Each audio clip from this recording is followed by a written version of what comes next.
Good morning, guys. My name is Crystal and welcome to my YouTube channel. It is Saturday and I'm trying here to lose weight, so I can feel a bit of it coming off. It's only been 2 weeks. Good morning, everybody. It's Saturday morning.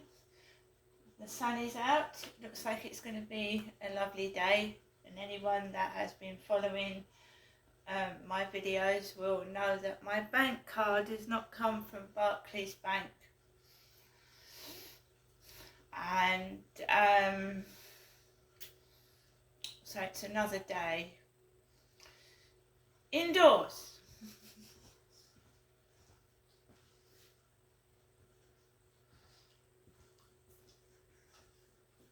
Well, I'm going to take Max out for a walk and enjoy a bit of the sunshine. So yeah, this year has been particularly dire.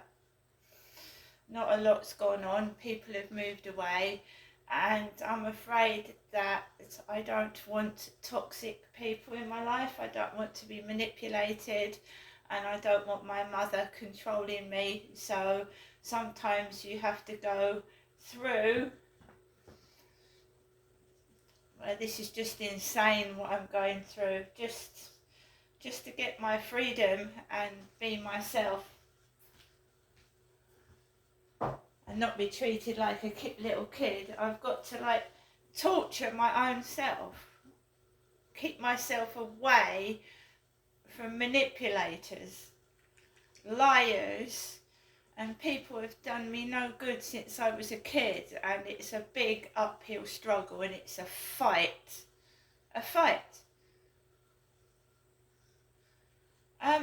This is what happened to my father.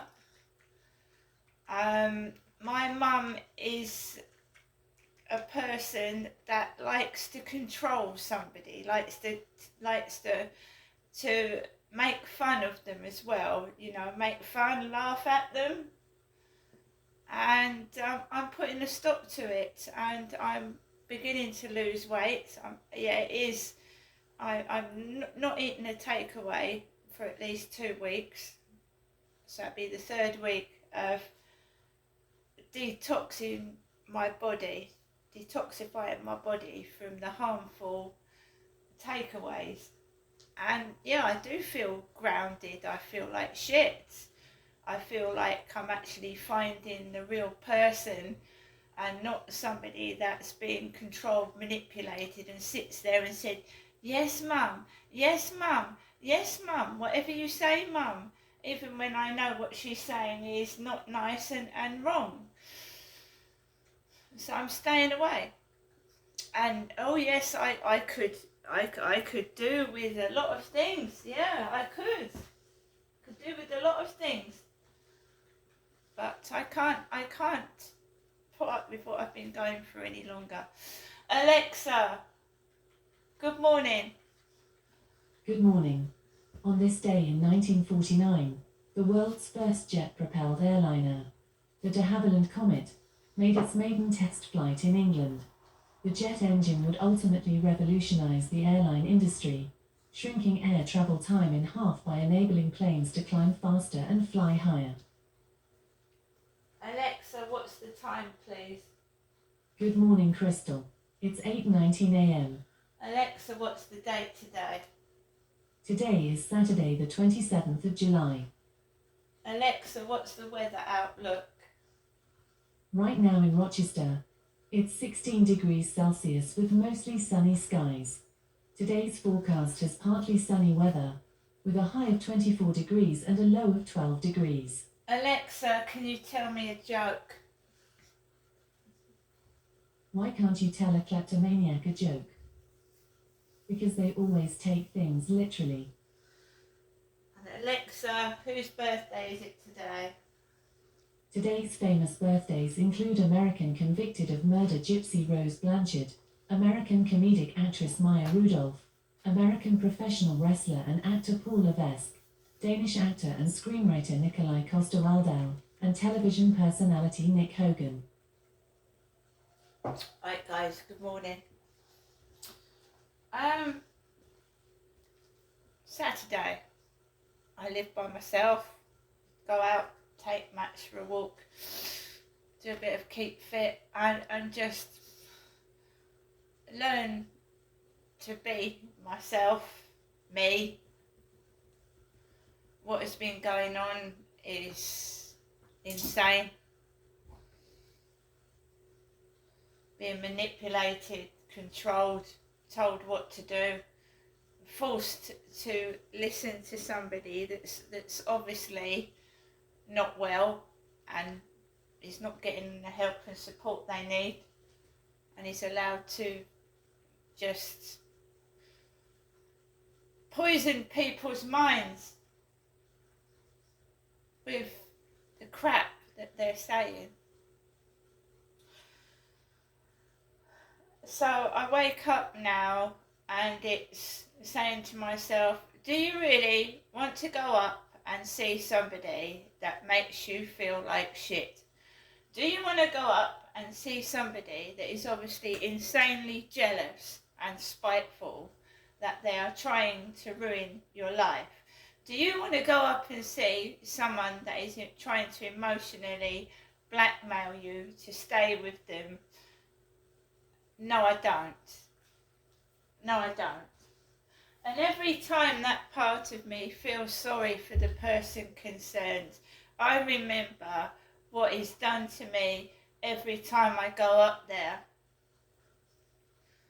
And that it's me behind closed doors with that person, and they're nice to everybody else. And they even talk about other people's behind their backs to me. And then when they will go to that person and deny the fact they ever said anything. So they're a manipulator, they're a liar, they're spiteful, they're cruel. And in my opinion, they should never have been allowed to have children. They're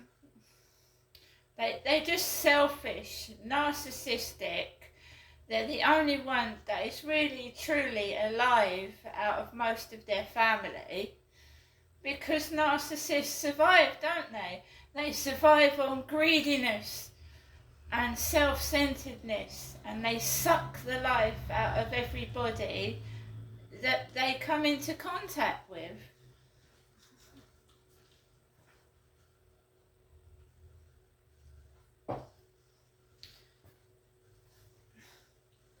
I mean, I don't want to keep talking about myself, but I've only got myself to go on, and I'm trying to help other people. But bad people, toxic people, they suck the life energy out of you. They make you feel awful. Whatever you do is not right. It's not right. If you give them something, it's not good enough. You've given it to them to be nasty. You haven't given it to them to be nice. And it twists your mind up, and you just don't know who you are anymore. And that is what happened to me. Now, I never intended to live with my mum and dad. No, I didn't. When I came down to Kent in 2008, I was 39 years old. It was about 2 or 3 weeks before my 40th birthday when I came down to Kent in 2008. I had had a really bad marriage, and I had been divorced, and my ex-husband had my son, my youngest son. He had my youngest son, and he was using him as a weapon. And I wanted my mum and dad's help to get my son away from my ex-husband. Just maybe, to come to Kent and get my son back, right? At that point, my son was not in foster care. He wasn't in foster care. So when I came down on September the 3rd, 2008, I wanted my parents' help to get my son back from my ex-husband, which there he was at the time. And my dad said to me, "What?" He said, "You've got to forget you've ever had children. No, I'm not helping you. I'm not helping you. You've got to get on with your life now." So in the following 2 to 3 months after this, of coming down to ask for my parents' help, not one of them helped me get my son back. I felt like I was being kept prisoner. You know, kept prisoner, kept against my will. Because my mum was hiding the doorbell in her handbag, the doorbell and the phone. So nobody could ring me and nobody would even know I was there. And I thought, what the hell is going on? What's going on? What the hell is going on? So in the following next months, I had a phone call from somebody that was supposedly in my flat in Gloucestershire, and they said to me that, Crystal, you need to come back. It's about your cats. And I was stranded in Kent. I didn't have any money to get the train to Gloucestershire. My parents wouldn't take me up to Gloucestershire even though my dad had a car. So I said, could you please save the cats? I can't get up right now. I can't get up there. And they called me Stella. Apparently it was a police officer and he called me Stella, and my name's not Stella. Stella, as you know, is a can of lager. There was a load of drug addicts up in Gloucestershire, heavy heroin. That block of flats was riddled with hard drug addicts, cocaine, heroin users, right? Not a nice place for a young woman and a small baby, I can tell you.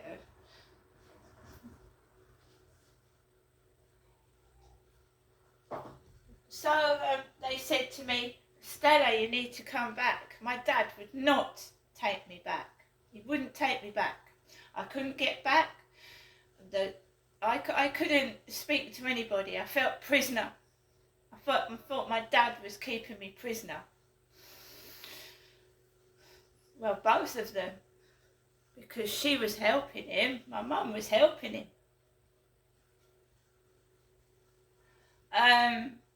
She said she was afraid of him, but she was obviously helping him. Even if she was afraid of him, she was still helping him doing what he was doing to me. I phoned the police. As you well know, I've told the police twice what my father was doing to me. They told me that if I said anything else, they would put me in prison. Put me in prison, me. I don't think they were the real police. I've always thought my mum's had something to do with it. I don't know how and I don't know why, but I've always thought my mum's had something to do with it. Doesn't feel like I'm living in the real world when the police come out to me for every crime I report and they fucking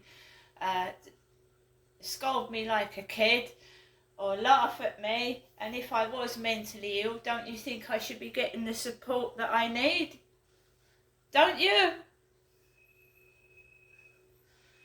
What is going on? Every time I report something to the police, it's not taken seriously. Look what's happened to my prescription. Look what they're letting go on. I'm supposed to be mentally ill, right? And they're withholding my prescription. They're not allowing me access to my money. I'm getting all these filthy messages on the dating sites, and the police don't think what that guy did to me, exposing himself, asking me to take my tits out, is a crime. She said I could give you some safety pointers, but what he's done is not a crime. So flashing your bits and pieces at women is not a crime.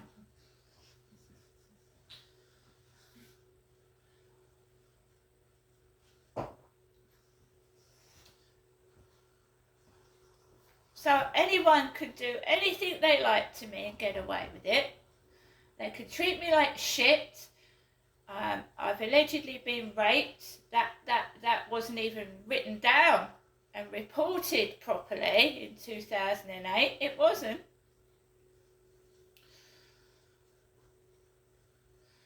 And the police that do talk to me over the phone, some of them are very spiteful and nasty.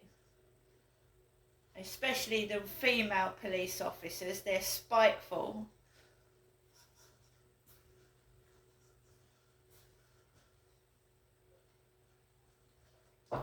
So I ended up being stuck in Chatham, living with my parents at the age of 40, when my dad was routinely sexually abusing me over a period of 2 or 3 months. Now it is a horrific, and people have got to listen because they've hidden it for so long. My father was routinely sexually abusing me over a period of 3 months. My ex-husband was not contacting me. I had to run away from my dad and get myself a mobile phone in Chatham Town Centre. It was a red Samsung fold-up phone. When I got my benefit, obviously my benefit was cut because I lost my child, so I was living on a reduced income.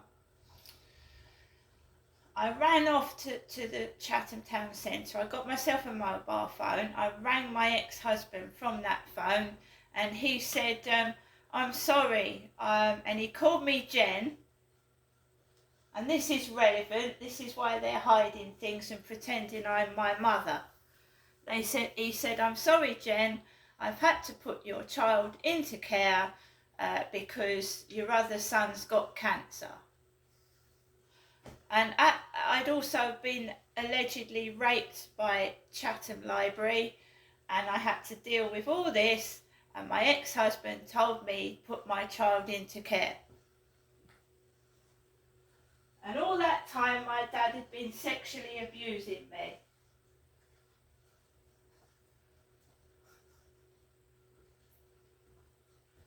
He had been sexually abusing me all over that time. I asked my ex-husband to get me some help. He told me to go to shelter. He said, if you leave your parents and go to shelter. I phoned shelter up and they were shut. I called the police and the police said there was nothing they could do. So guys, 2008, the year I despise, the year I hate. I had my flat repossessed in Gloucestershire. I was allegedly raped by Chatham Library, near to it. My eldest son contracted cancer. My ex-husband hadn't told me. He said that he didn't tell me because he didn't want me to get upset, which was a pathetic lie. It was a lie.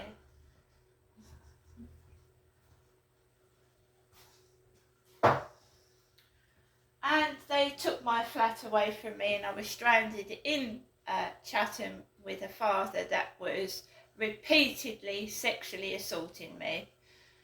Right up until 2012. So he routinely sexually assaulted me, including fondling my breasts, having sex with his own daughter, and my mum knew what he was doing. She knew, and she never phoned the police and she never did anything. And you want me to go up to my mum and accept money from somebody that let all that happen? I can't do it. Do you hear me? I can't do it anymore. She's not nice. I'm made fun of. I'm tormented. I'm told I'm not a reliable witness. I'm a Huguenot. I'm not going to be saved. And she spouts crap like she's God's daughter. If I let myself go up there and go in that flat, she's going to start controlling me all over again. police, right? Kent police, you're fucking a joke. You're a complete bastard waste of time and a joke. And Gloucestershire police, you can all fuck off. And I don't give a shit what anyone thinks about me. I've been wronged all my life, and you can fuck right off.